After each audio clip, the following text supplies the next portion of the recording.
We have the ability to redefine negative life events. When we lead wide in all aspects of our lives, including leading ourselves, we refuse to be boxed in by our fears, by our limiting beliefs, by our circumstances. When we lead wide, we stop making excuses for ourselves, we stop blaming other people, and we stop telling ourselves stories that maybe aren't entirely true. What if the individuals in your organization learn to redefine challenges and setbacks? What if those same individuals understood how to shift limiting beliefs so that the impossible suddenly becomes possible? Please welcome to the stage Nancy Sharp. Resilience is the new currency for success and brings dollars to your bottom line. I'm leaving today feeling like I recognize some of my own parts and I'll look at my own story a little bit differently. What matters is that you choose to get unstuck, that you choose to move beyond those obstacles, setbacks, losses of all kinds, and embrace change.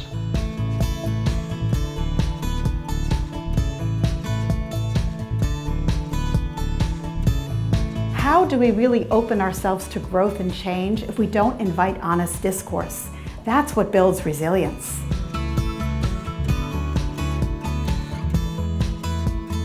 People with growth mindsets value hard work and love of learning, and they recognize that resilience is a great accomplishment.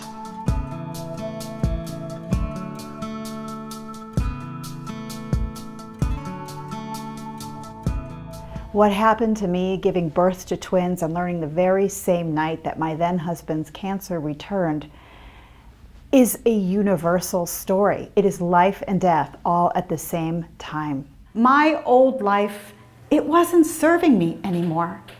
I was stuck in my story and in my sad situation, and I desperately needed to get unstuck.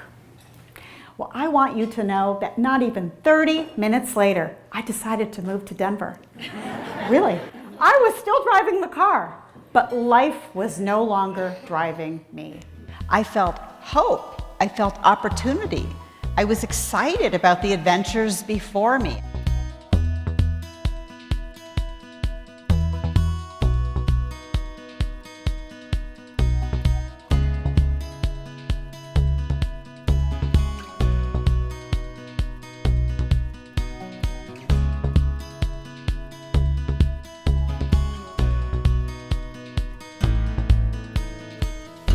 When you put yourselves on the path of opportunity, amazing and unexpected things can happen.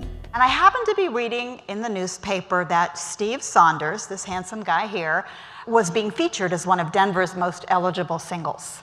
And I read that he was also widowed with 2 children. So Steve was a prominent newscaster at the time. I decided to reach out to Steve because I read that he too had been widowed with 2 children. And I thought, maybe we could be friends. Well, I want you to know that Steve never responded to my email and photo. And it was a really good picture that I sent too. So I decided to be bold and resend the email and the same photo, this time copying his work address. Amid all crazy Hollywood-esque odds, we wound up getting married and blending our families, and we are coming up on our 10th wedding anniversary this summer. Thank you. One of the most important things that people need to do is to commit to movement, any movement. I mean, if you think about it, how is it that you can hold any conflicting realities, which is just life? I mean, we are always having to hold dueling realities.